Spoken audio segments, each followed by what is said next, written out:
खाली खाली 1 महीना और 10 दिन बचे हैं आपके पास अप्रॉक्सीमेटली प्रिपेयर करने के लिए आपके आने वाले upcoming RPSC assistant professor psychology examination को। आप किस तरह से कर रहे हैं प्रिपेयर? क्या आपने सिलेबस को पूरा पढ़ लिया है अच्छे से या नहीं पढ़ा है? क्या आपने पीवाईक्यूज़ देख लिए हैं अच्छे से या नहीं देखे हैं?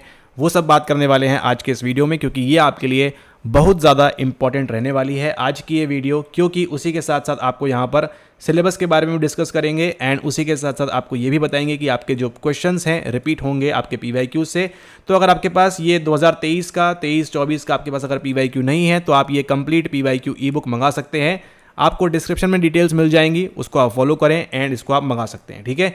इसके अंदर जैसे कि आपको दिया हुआ है आरपीएससी ने, सेम उसी के अकॉर्डिंग आपके क्वेश्चंस हैं एंड उसके बाद उसकी यहाँ पर आपको आंसर की भी लगी हुई है जैसा आरपीएससी ने आपको प्रोवाइड किया हुआ है, ठीक है।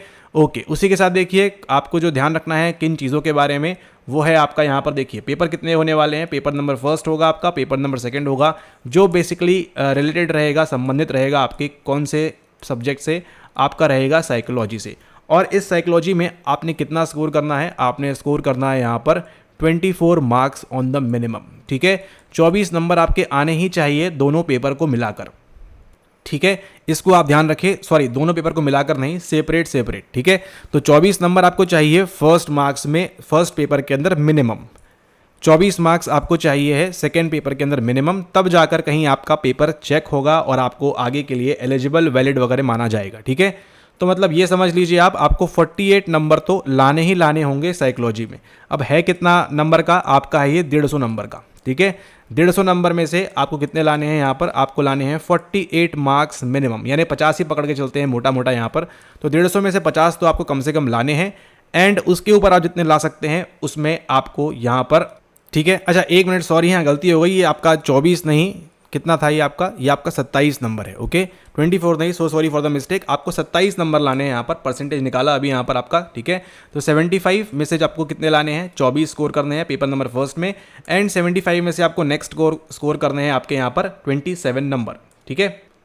तो एक बार फिर से यहाँ रिकैप कर लेते हैं। 27 नंबर आपको लाने हैं पेपर नंबर फर्स्ट में, out of how many? Out of आपके 75, एंड 27 नंबर आपको लाने हैं out of how many? Out of आपके यहाँ पर 75 मार्क्स, ठीक है। अब ये 75 मार्क्स कहाँ से आ रहे हैं? ये आ रहे हैं आपके पेपर नंबर फर्स्ट से और ये वाले आ रहे हैं आपके पेपर नंबर सेकंड से, ठीक है। तो ये दोनों ही पेपर आपके लिए जो हैं काफ़ी ज़्यादा इंपॉर्टेंट रहेंगे और दोनों ही पेपर में आपको देखिए दिक्कत कहाँ आएगी, मेजरली आपको आएगी सेकंड वाले में, आपको यहाँ पर 27 स्कोर करने में, क्योंकि ये जो टॉपिक्स हैं काफ़ी हिडन टॉपिक्स हैं, आप इसको प्रॉपरली पढ़ते नहीं हैं और आपको किस प्रकार से ये सारे टॉपिक्स आपको अवेलेबल होते नहीं, क्योंकि आपने शायद इसको कभी पढ़ा भी नहीं हो। लेकिन यहाँ पर आपके लिए 27 स्कोर करना इजी है, लेकिन यहाँ पर आपके लिए थोड़ा सा ट्रिकी हो सकता है किन्हीं लोगों के लिए। लेकिन अगर आप एक आउटस्टैंडिंग कैंडिडेट हैं तो ये भी आपके लिए डिफिकल्ट नहीं जाएगा। और अगली जो बात करने वाले हैं वो है आपकी किसके बारे में? वो है आपकी यहाँ पर पीवाईक्यूज़ के बारे में, ठीक है। पीवाईक्यूज़ आपको लगाना बहुत ज़रूरी है, वेरी वेरी इंपॉर्टेंट, ठीक है। क्योंकि पिछले ही पेपर में आरपीएससी ने बता दिया था कि वो किस लेवल तक आपको लेकर जाएंगे, उस लेवल को आपने भी मेंटेन करना है और आपके जो पीवाईक्यूज़ हैं इसको आपने प्रॉपरली लगाना है। कितने पीवाईक्यूज़ हैं इन टोटल? आपके यहाँ पर 300 पीवाईक्यूज़ हैं। 300 में से आपके 150 यहाँ पर फर्स्ट पेपर के एंड 150 यहाँ पर आपके पेपर नंबर सेकंड के। 150 में देखिए हर सवाल अपने आप में एक चैलेंज है और कहीं जाके आपको 0.5 बटोर के आप जो है यहाँ पर 75 नंबर तक पहुँचेंगे। ध्यान रखिएगा, कॉम्पिटिशन इस बार जो है टफ रहने वाला है, इस चीज़ को आप ध्यान रखें एंड उसी के साथ साथ आपको जो है अच्छा स्कोर करना है, क्योंकि लास्ट टाइम बात करें, लास्ट टाइम आपके पास पीवाईक्यूज़ नहीं थे लेकिन इस बार आपके पास पीवाईक्यूज़ हैं, ठीक है। खाली 150 आपको 300 पीवाईक्यूज़ लग रहे हैं। 300 पीवाईक्यूज़ में क्या होता है? सारा खेल इन 300 पीवाईक्यूज़ के अंदर ही है। अगर आपने हमारी पुरानी वीडियोस देखी हुई है पीवाईक्यूज़ के ऊपर तो आपको ऑलरेडी आइडिया है, नहीं है तो आप आगे भी देखते जाइएगा और देखिएगा पुरानी वीडियोज़ भी, तो आपको समझ में आएगा कि पीवाईक्यूज़ की इंपॉर्टेंस कितनी होती है। और पुरानी वीडियोस में आपको बताया भी है कि कौन से टॉपिक्स कहाँ से आते हैं, कहाँ से नहीं आते हैं, उन सब चीज़ों के बारे में आपने ध्यान रखना है। ओके, नेक्स्ट बात करेंगे आपकी देखिए सिलेबस की। सिलेबस आपका देखिए वेल डिफाइंड है। सिलेबस आपको बताया हुआ है कि हम भैया यहाँ से पूछेंगे और वहीं से पूछा हुआ है, ठीक है। अभी जब कुछ उसके अंदर आपके पीवाईक्यू कोर्स के अंदर आपकी जब वीडियोस बना रहे थे वहाँ पे क्या समझ में आया? वहाँ पे एक बात यहाँ पर समझ में आई है कि जैसा लिखा हुआ है ना आपके सिलेबस के अंदर, आपके आरपीएससी सिलेबस के अंदर जैसा लिखा हुआ है सीधा वैसे का वैसे ही आपको उठाकर पूछ देते हैं वो, ठीक है। जैसा लिखा हुआ है उसी से संबंधित सवाल रहेगा। इवन कई बार तो अरेंज्ड ऑर्डर में भी आपको वहाँ पर देखने को मिलता है कि पहली लाइन में अगर वहाँ जीन्स एंड ट्रांसमिशन लिखा हुआ है तो वही आएगा, उसके बाद आपका वो आएगा, नेक्स्ट टॉपिक आएगा। इसके हिसाब से ही जो है आपका वो वहाँ पर पेपर सेट करते हैं। ठीक है, तो इसको आपने ध्यान रखना है। एंड उसी के साथ साथ आपको सिलेबस भी दिया हुआ है पेपर नंबर फर्स्ट का एंड पेपर नंबर सेकंड का, तो उस सिलेबस को आप डाउनलोड कर लें। अगर आपने अभी तक डाउनलोड नहीं किया है तो आप इसको डाउनलोड कर सकते हैं वेबसाइट पर जाकर, और उसी के साथ साथ आप जो है PYQs भी ले सकते हैं वेबसाइट के ऊपर जाकर। लेकिन अगर आप चाहते हैं अरेंज फॉर्मेट में सारे PYQs आंसर की आपको एक ही PDF में मिल जाए, तो ये PYQ ई बुक आपके काम की रहेगी। कैसे ऑर्डर करना है डिस्क्रिप्शन में इसकी डिटेल्स दी गई हैं। ये रहा आपका सिलेबस पेपर नंबर फर्स्ट का, आपका biological basis of behaviour, unit 2 learning and memory process, motivation emotion and thinking and human abilities and personality, और यूनिट नंबर 5 आपकी research method and psychological testing. देखिए होगा क्या, यहाँ पर आपको मैक्सिमम मार्क्स दिए हैं 75, नंबर ऑफ क्वेश्चंस दिए हैं 150 और यहाँ दिए 3 घंटे। ठीक है, 3 घंटे मिलेंगे आपको 150 सवाल सॉल्व करने के लिए। उन 3 घंटों में देखिए क्या है, एक फ़ायदा आपको यहाँ पर यह है, there will be negative marking. यहाँ लिखा हुआ है there will be negative marking. ठीक है, तो गलत तो करना नहीं है आपने, और वो जो ई ऑप्शन होता है आपके इसमें RPSC वाले देते हैं उसको भी आपने नहीं मार्क करना है। ठीक है, तो 150 नंबर का है, 150 सवाल हैं आपके, इसको आपने प्रॉपरली अच्छे से समझ के आपने मार्क करना है यहाँ पर। और यहाँ पर बोला है there will be negative marking, लेकिन ऐसा नोटिफिकेशन में तो कहीं दिखा नहीं। अगर आपको लगता है कि नेगेटिव मार्किंग है तो कितनी है ज़रूर यहाँ पर नीचे कमेंट करके बता दीजिएगा कि कितनी है नेगेटिव मार्किंग इसके अंदर। ठीक है, ओके, तो ये देखिए सारे के सारे टॉपिक्स कहाँ से लिंक करते हैं, आपके UGC नेट से करते हैं। तो अच्छा, एक और बात यहाँ पर ध्यान रखनी है, क्या ध्यान रखनी है कि अगर आपने UGC नेट का PYQ किया हुआ है तो ये पेपर आपके लिए बहुत ही मक्खन हो जाएगा। ठीक है, और सिलेबस कंप्लीट करना यहाँ पर मेन मोटिव नहीं है। ठीक है, इस बात को आप ध्यान रखिए, सिलेबस कंप्लीट करते जाइएगा, आप लाइफ टाइम निकल जाएगी, आप कभी कंप्लीट नहीं कर पाओगे सिलेबस। क्यों? क्योंकि हर दिन नया है, हर थ्योरी नहीं आती है। पेपर सेट वाले ने कौन सी थ्योरी कहाँ पढ़ी होगी, कहाँ से उठा के पूछ लिया है, वो आपको थोड़ी ना पता है। ठीक है, कोरिलेट्स ऑफ इमोशन में आपसे जेम्स लैंग पॉजिटिव इमोशन से आपसे देखिए ब्रॉडन एंड बिल्ड भी पूछ सकता है, वहाँ पे लिम्बोर्स्की का कुछ पूछ सकता है, व्हील वगैरह पूछ सकता है, कुछ भी पूछ सकता है आपसे, आपके पास स्कोप नहीं है। लेकिन अगर आपने PYQ के बेस पे सवाल को अगर लगा लिया है तो आपके लिए काफ़ी ईजी हो जाएगा चीज़ों को समझना और उनको अंडरस्टैंड करना। ठीक है, तो इस चीज़ को आप ध्यान रखें। ये है आपका paper syllabus number 1 paper number first का, एंड देन नेक्स्ट है ये आपका पेपर नंबर सेकंड, जहाँ पे आपको मेजरली दिक्कत आ सकती है। यहाँ पर देखिए एबनॉर्मल एंड क्लिनिकल साइकोलॉजी आपको दी हुई है, इसके लिए आप पढ़ सकते हैं। ठीक है, फिर सोशल साइकोलॉजी है आपकी, सेम चलेगी, एजुकेशनल एंड काउंसलिंग साइकोलॉजी, और फिर industrial and organisational and recent trend psychology. ठीक है, सारा का सारा यहाँ पर देखिए दिया हुआ है, there will be negative marking, यहाँ भी लिखा है, all questions carry equal marks. तो आप देखिए अगर एक भी सवाल पूछा उन्होंने यहाँ से तो आपको कितना जाएगा, 0.5 नंबर आपको मिलेगा। तो हर सवाल पे देखिए आपको मेहनत करनी है, ऐसा नहीं कि आप हर सवाल को निकाल देंगे। हर सवाल पे आपको 0.5 नंबर के लिए आपको जद्दोजहद करनी पड़ेगी, आपको वहाँ पर मेहनत करनी पड़ेगी, और it is not going to be at all easy, not at all easy. ठीक है, क्यों? 150 नंबर हैं, वहाँ पे आपको OMR भी तो मार्क करना है। ठीक है, आधे लोग तो यहाँ पर फंस सकते हैं कि आपको जो है OMR पहले मार्क करूँ बाद में मार्क करूँ, इसके भी आप वीडियोस देखते होंगे, तो ऐसा ना करें आप। ठीक है, सवाल आया सामने जिसमें आप श्योर हैं कि हाँ डंके की चोट पे इसका आंसर बंडूरा ही होगा, उस खैर वो सब बातें आगे आने वाले वीडियोस में कर लेंगे, वहाँ पर आप उसको कंफर्म तरीके से मार्क करके आगे बढ़ें। ठीक है, क्योंकि देखा गया है आप पेपर पे तो मार्क कर लेते हैं, कई बार ऐसा होता है बच्चों के साथ कि पेपर पे तो मार्क कर लेते हैं, लेकिन एग्जाम टाइम में पैनिक सिचुएशन में क्या होता है, प्रॉपर OMR ही फिल नहीं कर पाते और फिर पूरा का पूरा पेपर वहाँ पर वेस्ट हो जाता है। अच्छा, तो क्या करना है आपने, आने वाले वीडियो से बताएंगे स्ट्रेटेजी वगैरह के बारे में। ठीक है, इस वीडियो का जो मुद्दा है उसको वहीं रखते हैं। ये है आपके दोनों सिलेबस यहाँ पर, पेपर नंबर फर्स्ट के पेपर नंबर सेकंड के, इनको आप प्रॉपरली पढ़ लें, इनको आप प्रॉपरली देख लें क्या क्या टॉपिक्स हैं, इनको आप PYQ ई बुक से सिंक कर लें, कौन से टॉपिक कहाँ से पूछे गए हैं, कहाँ से क्या किया हुआ है। PYQs आप अपने खुद से ही जो भी आप प्रैक्टिस कर रहे हैं उसको लगाना स्टार्ट करें अच्छे तरीके से, जितना बेहतर तरीके से हो सकता है उसको लगाना स्टार्ट करें, जितना बढ़िया से बढ़िया हो सकता है उस PYQ को लगाइए, बैठ के समझिए, एक एक सवाल आपको समझाने के लिए रेडी है। ठीक है, उदाहरण के लिए देखिए इस सवाल को देखिए, सवाल नंबर 144, आपको लग सकता है कि ये केवल PYQ है। ठीक है, अच्छी बात है, लगने दीजिए, लेकिन ये केवल PYQ नहीं है, ये आपको बता रहा है भैया कि हम आपसे इस लेवल का सवाल पूछेंगे। RPSC पेपर बोल रहा है कि अभी देखिए PYQ आ गया है, थोड़ी सी भाषा पे गौर कीजिएगा, अगर कुछ ऐसा वैसा हो जाए तो ध्यान दीजिएगा। मकसद यहाँ पर यह है कि आपको PYQ दिमाग में आपके सेट करके जाएँ, घर तक अपने सपने में भी PYQ आएगा। 144 नंबर का सवाल है, विच of the following is the negative symptom of schizophrenia. तो ये अर्थात अगली बार पॉजिटिव सिम्टम आएगा ही आएगा, पूछेंगे आपसे पॉजिटिव सिम्टम कौन सा है या फिर नो सिम्टम, लिख के ले जाओ आप यहाँ से। फ्लैट इफेक्ट आता ही है घूम फिर के आपको। ठीक है, फ्लैट इफेक्ट क्या होता है ये आपसे पूछेगा, don't worry, you okay, someday, not day, any day, don't worry, ठीक है। फ्लैट इफेक्ट आएगा अगली बार, या फिर आपसे पूछेगा पॉजिटिव, यहाँ पे उन्होंने हिंट कर दी है नेगेटिव के बारे में। तो अभी आपने क्या करना है, इसको समझना है। निम्न में से कौन सा मनोविदालिता, मनोविदालिता नहीं है, मनोविदलता, कहीं कहीं कुछ भी लिख देते हैं, तो इसलिए आपको स्विच करना है हमेशा अंग्रेजी में, क्योंकि 100% कोई भी एग्जाम में आपको इंग्लिश वाले को सर्वोपरि माना जाएगा, ठीक है। तो इसको आप ध्यान रखना है यहाँ पर। विच of the following is the negative symptom of schizophrenia. सबसे पहले आपको ये समझना है स्किजोफ्रेनिया क्या होगा, इसको पूरा खंगाल डालिए। अब देखिए आप चैट जीपीटी वगैरह से मदद कर सकते हैं, ठीक है। कई बार बताया गया है ऐसा कि लोग बोलते हैं हम चैट जीपीटी से पढ़ लेंगे, ये कर लेंगे, अच्छी बात है, लेकिन आपको ध्यान रखना है वो भी गलतियां करता है, ठीक है। तो आपको जो अच्छी चीज़ें हैं उन पे आपने ध्यान देना है, ठीक है, क्योंकि कई बार आपको क्या है 0.5 नंबर कॉस्ट कर देगी, नेगेटिव मार्किंग में चले जाओगे और नंबर वहां पर आप अपना लूज कर दोगे, ठीक है। तो देखिए स्किज़ोफ्रेनिया पढ़ना है अच्छे तरीके से, कहाँ दिया है, आपके एनसीईआरटी में दिया हुआ है, ठीक है। पॉजिटिव नेगेटिव सब कुछ दिया हुआ है, लेकिन आपको उसके ऊपर की भी चीज़ें पढ़ना है। क्यों पढ़ना है, अभी यहाँ देखिए आपको जो पढ़ाई है, पढ़ाई में आपको ध्यान देना है यहाँ पर कि पढ़ाई आपकी जो है DSM-5 भी पूछ रहा है आपसे, ठीक है। तो आप छानते रह जाओगे आपको, और आपको जो है वहाँ पर नहीं मिलेगा। कहाँ पर नहीं मिलेगा, एनसीईआरटी में। तो जो चीज़ें एनसीईआरटी की है वो आपको एनसीईआरटी बताएंगे, जो नहीं है वो आपको बताएंगे नहीं है, इसको आपने ध्यान रखना है, ठीक है। और ज़रूरत पड़ने के लिए सेल्फ स्टडी कर रहे हैं तो आप जो है गूगल का सहारा लीजिए। हमारे हिसाब से गूगल आपको सही बताएगा as compared to chat GPT, ठीक है। ये जस्ट एक पर्सनल रेफरेंस था यहाँ पर आपको जानने के लिए। अगर आप ट्रस्ट करना चाहते हैं गूगल पे कर सकते हैं, उसमें भी आपको सर्च करना पड़ेगा प्रॉपर तरीके से, लेकिन चैट जीपीटी आपको कई बार गलतियां दे सकता है, परप्लेक्सिटी या जो भी एआई है, ठीक है। 99% गलती नहीं करेगा, लेकिन 99% टॉपिक्स आपसे आरपीएससी पूछने भी नहीं वाला है, ठीक है।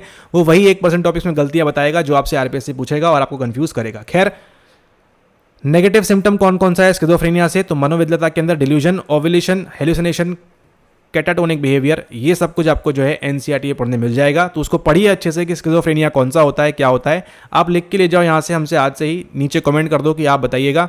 100% आपको स्किज़ोफ्रेनिया पे सवाल आएगा ही आएगा, ठीक है। तो एक पेज बना लो आप, कैसे कर लो, ये इस प्रकार से एक पेज बना लो आप यहाँ पर, ठीक है। पेज बना लो यहाँ पर, यहाँ पे आप अपनी फोटो लगा लो या जो भी करना है आपने, ठीक है। यहाँ पे स्टार्ट करो लिखना है यहाँ पे स्किज़ोफ्रेनिया, यहाँ लिखो पॉजिटिव सिम्टम, यहाँ लिखो नेगेटिव, यहाँ लिखो न्यूट्रल वाले, कुछ होते हैं कुछ नहीं होते हैं, ठीक है। किसकी वजह से होता है, बायोलॉजिकल बेस क्या है इसका और क्या क्या है। इस प्रकार से आप जो है आपका एक सिंगल पेज का बहुत ही खूबसूरत आपकी फोटो के साथ यहाँ पर नोट बन जाएगा। और जब भी एग्जाम में आपको आएगा, आपको लेफ्ट साइड के लिए ये वाला दिमाग काम करेगा, राइट साइड के लिए ये वाला दिमाग काम करेगा, न्यूट्रल के लिए यहाँ काम करेगा, और जो भी उसके रीजन्स वगैरह हैं या जो भी थ्योरीज वगैरह हैं, उससे डोपामिन की थ्योरी है, स्किज़ोफ्रेनिया की कौन सी थ्योरी है कौन सी नहीं है, उन सबको भी आपने ध्यान रखना है। और इस सिंगल नोट से आपका स्किज़ोफ्रेनिया के 2 से 3 सवाल जो भी आएंगे वो आपके बड़े आराम से निकल जाएंगे, ठीक है। यानी आपने कितना मजबूत कर लिया यहाँ पर, आपने 1.5 नंबर 1.5 मार्क्स आपने यहाँ पर मजबूत कर लिया। अगर आप इस एग्जाम को लेकर सीरियस है तो आपको इस प्रकार से इनपुट देना होगा, ठीक है। ऐसा नहीं कि पढ़ लिया, ठीक है, हो जाएगा, वहाँ भी आपको 1.5 नंबर मिल जाएंगे, लेकिन ये जो आपके चांसेस हैं आपको क्या होगा, ये आपको क्विकली रिकॉल होगा, ठीक है। हो सकता है आपसे एनसीईआरटी की लाइन या बुक्स की लाइन आपसे रिकॉल ना हो पाए, लेकिन ये क्विकली रिकॉल होगा। आप वहाँ पे अपना टाइम सेव करोगे, फटाफट मार्क करोगे और ओएमआर में फिल करके आप वहाँ पे आगे बढ़ जाओगे। और अभी देखिए यहाँ पर एग्जाम से 1 महीना पूर्व आपका दिमाग खुलेगा कि आपको समझ में आएगा कि सिलेबस एक तरफ और पीवाईक्यूज हमारे बताए हुए, मतलब सभी पीवाईक्यूज एक तरफ। 49 नंबर सवाल क्या बोल रहा है, देखिए।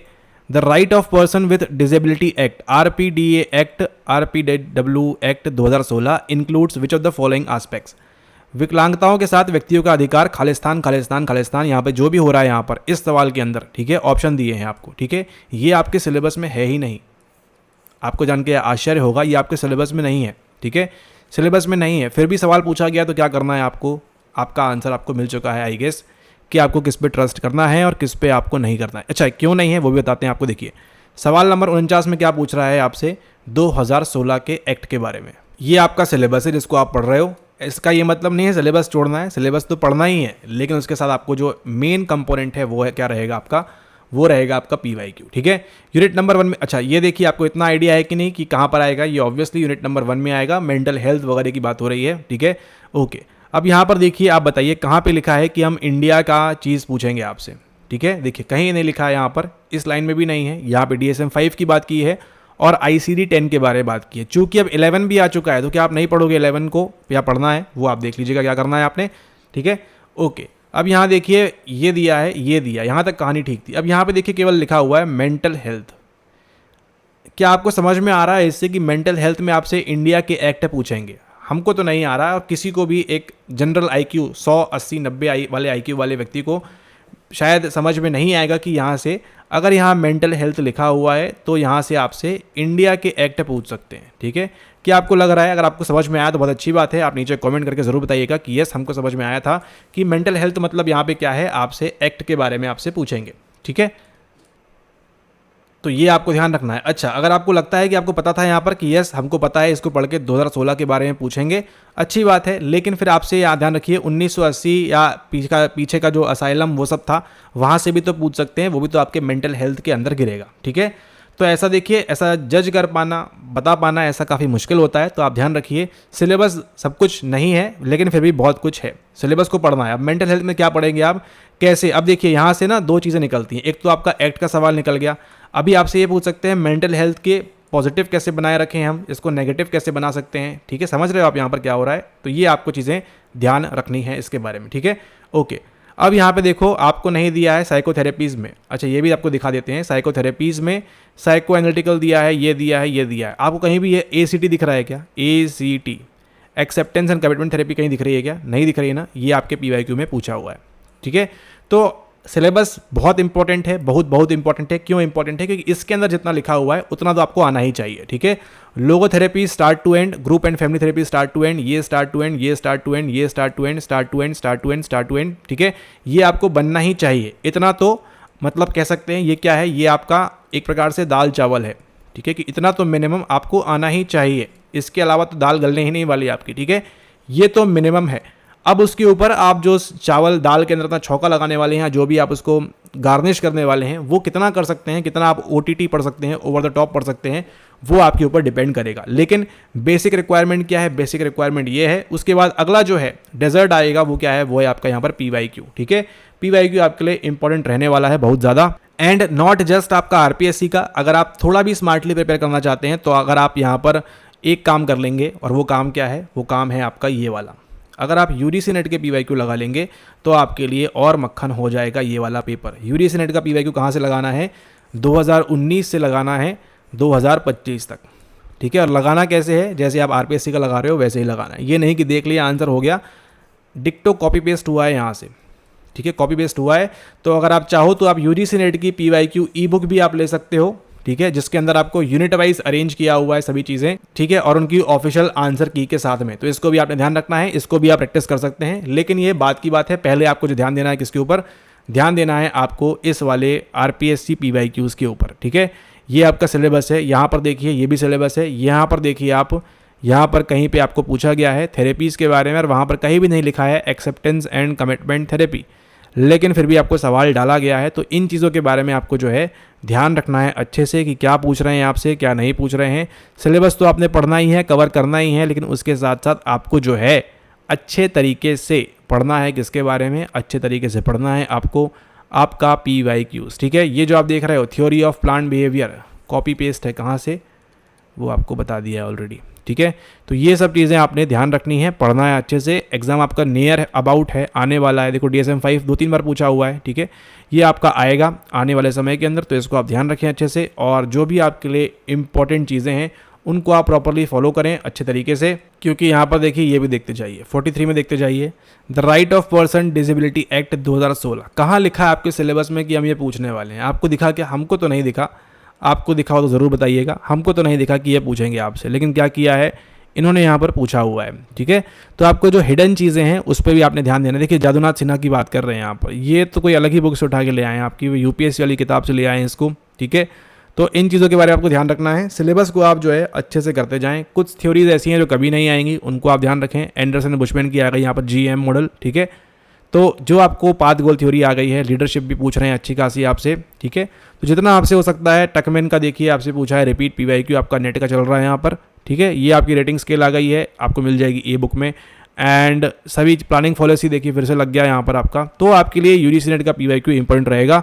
अगर आप सलाह मारे हमारी, तो आप हमारी UGC नेट की PYQ ई-बुक ले लीजिए, सुबह शाम उसको लगा लीजिए, आपको रिपीट होता हुआ सवाल दिख जाएगा आपके एग्जाम के अंदर। दिखाएंगे आपको कि देखो भैया यहाँ से था, ये आया हुआ है, आपने नहीं किया, वो आपकी गलती। ठीक है, तो UGC नेट का PYQ आपने ले लेना है हमारी ई-बुक वाला, या आपके पास कोई भी PYQ की बुक हो उससे भी काम चल जाएगा। लेकिन प्रैक्टिस के लिए अगर आप चाहते हैं तो आप उसको ले लीजिए, उसके अंदर आंसर है और नंबर नहीं डाले हुए हैं प्रैक्टिस के लिए, ताकि आप बार बार उसको लगाएं, चेक करें कि अच्छा मैंने गलत किया सही किया, और आपको हेल्प मिले आने वाले आपके आरपीएससी एग्ज़ाम के लिए। ठीक है, तो इसी के साथ आपका ये वीडियो समाप्त होता है। आई होप आपको आरपीएससी असिस्टेंट प्रोफेसर एग्जाम के लिए किस प्रकार से आपने प्रिपेयर करना है स्मार्ट तरीके से, वो आपको मालूम पड़ा होगा। इंटरव्यू देखिए बाद में होगा, सेलेक्ट होंगे नहीं होंगे, आपको ट्राई क्या करना है, कितना स्कोर कर सकते हो अच्छे से आप। ठीक है, जितना अच्छा स्कोर कर सकते हो, जितने आप 0.5 से ही आपका देखिए बूंद बूंद से सागर भरेगा। खैर पानी नहीं है राजस्थान में, लेकिन फिर भी आपका सागर भरेगा आपका। ठीक है, और आपकी जो है यहाँ पर बंगाल की खाड़ी है, पानी गिरेगा कैसे, आप जब 0.5 करते करते आप जो है नंबर को बटोरना स्टार्ट करेंगे, और धीरे धीरे यही जो है आपका 50 पे लाके आपको खड़ा कर देगा, और आप 27 से काफ़ी ऊपर निकल आओगे आप। ठीक है, तो ये आपको ध्यान रखना है, जितना अच्छा आप स्कोर कर लोगे इंटरव्यू में आपको उतना ही आसानी होगी आपको आगे क्लियरेंस लेने के लिए। ठीक है, थोड़ा बहुत डिफिकल्ट हो जाता है यहाँ पर आपका, लेकिन बाय कॉन्फिडेंस आप उसको भी कर सकते हैं, और भी काफ़ी चीज़ें उसके अंदर आती हैं। लेकिन फिलहाल के लिए आपको जो ध्यान रखना है, मेन प्रायोरिटी क्या है कि पहले आप अपना जो है कट ऑफ को एज करें, एज से पास ना करें, हाई स्कोर करें इस एग्ज़ाम के अंदर, और जितना बेहतर तरीके से हो सकता है अपने आप को प्रिपेयर रखें। आई होप आपने इस वीडियो में कुछ सीखा होगा। वीडियो अगर आपको पसंद आई है तो इसको लाइक करें ना करें, लेकिन PYQ एंड सिलेबस के अकॉर्डिंग प्रिपरेशन स्टार्ट कर दीजिए। नियरली आपके 23 तारीख है, 23 से लेकर 23 नवंबर, और 37-40 दिन आपके बचे हुए हैं। बढ़िया से प्रिपेयर करिए, और धन्यवाद।